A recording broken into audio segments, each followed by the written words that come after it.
Hello friends, welcome to mister Chanti talks. So friends, ఈరోజు Vijay Anthony గారు లేటెస్ట్గా నటించిన సినిమా అయిన తుఫాన్ మూవీ ఓటీటీ రివ్యూ మనమైతే తెలుసుకుందాం. ఈ మూవీ ఆగస్టు 2, 2024లో థియేటర్లో రిలీజ్ అవ్వడం జరిగింది. ఇప్పుడు చూసుకుంటే ప్రైమ్ వీడియోలో తెలుగులో కూడా స్ట్రీమింగ్ అయితే అవుతుంది. డైరెక్టర్ బై విజయ్ యాంటోనీ గారు. విజయ్ యాంటోనీ గారే డైరెక్టర్ చేశాడు. సినిమాటోగ్రఫీ అండ్ మ్యూజిక్ కూడా విజయ్ యాంటోనీ గారే ఇచ్చారు. ఈ movie action, thriller and drama. Action and thriller పరంగా కొన్ని సీన్స్ అయితే నచ్చుతాయి, కానీ డ్రామా పరంగా చాలా ల్యాగ్ అండ్ బోరింగ్ అయితే అనిపిస్తూ ఉంటుంది.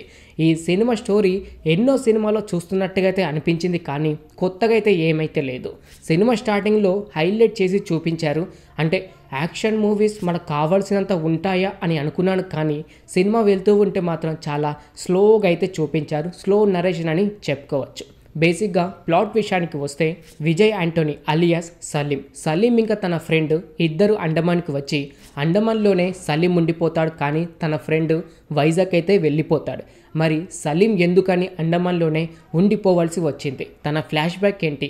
అండమాన్లో ఉన్న తర్వాత ఈ డ్రామా స్టోరీలో యాక్షన్ సీన్స్ ఎలా వచ్చాయి అనేది ఇలా ప్రతి ఒక్కటి మీరు ఈ మూవీ చూసి తెలుసుకుంటారు. స్టోరీ మీకైతే అంతగా నచ్చదు. ఫస్ట్ హాఫ్ నేనైతే చూస్తూ ఉంటే ప్రతిసారి విజయ్ యాంటోనీ గారిని సముద్రంతో అయితే పోలుస్తూ ఉంటారు. తుఫాన్ వచ్చే ముందు సముద్రం కూడా ఇలాగే సైలెంట్గా ఉంటుంది అనేది సైడ్కు టెక్స్ట్ అయితే వస్తూ ఉంటుంది. ఒక 20 మినిట్స్ తర్వాత చాలా యాక్షన్ సీన్స్ ఉంటాయి. అంతేకాకుండా విజయ్ యాంటోనీ గారి ఫ్లాష్ బ్యాక్ కూడా నెక్స్ట్ లెవెల్ ఉంటుందని అయితే అనుకున్నాను, కానీ సినిమా వెళ్తున్న కొద్దీ స్లో అండ్ లాజిక్ లెస్ అయితే అనిపించాయి. విజయ్ యాంటోనీ గారి ఫ్లాష్ బ్యాక్ కోసం ప్రతి ఒక్క సీన్ అప్పుడు మనం తెలుసుకోవాలైతే కోరిక అయితే ఉంటుంది. ఎందుకంటే విజయ్ యాంటోనీ గారు ఎందుకని అండమాన్కి వచ్చారో అనేది తెలుసుకోవాలైతే అనిపిస్తూ ఉంటుంది.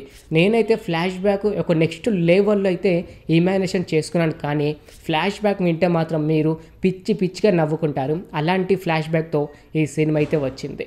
కామెడీ విషయానికి వస్తే, విజయ్ యాంటోనీ గారితో ఒక ఫ్రెండ్ క్యారెక్టర్ అయితే ఉంటాడు. ఆయన వచ్చినప్పుడల్లా కొద్దిగా ఫన్ అయితే క్రియేట్ అయింది.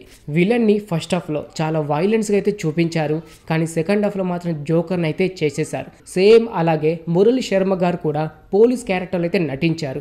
సేమ్ తన ఇంటరాక్షన్ మాత్రం చాలా భయంకరంగా అయితే చూపించారు, కానీ సినిమా వెళ్తున్న కొద్దీ అతన్ని కూడా జోకర్ చేసి పక్కకైతే పెట్టేస్తారు. ఈ సినిమాలో పెద్దగా చెప్పుకోదగ్గ హైలైట్స్ ఏమైతే లేదు. ఈ సినిమాలో హైలైట్స్ ఏమున్నాయి అంటే అది ఫైట్స్ మాత్రం ఒక 4-5 ఫైట్స్ ఉంటాయి.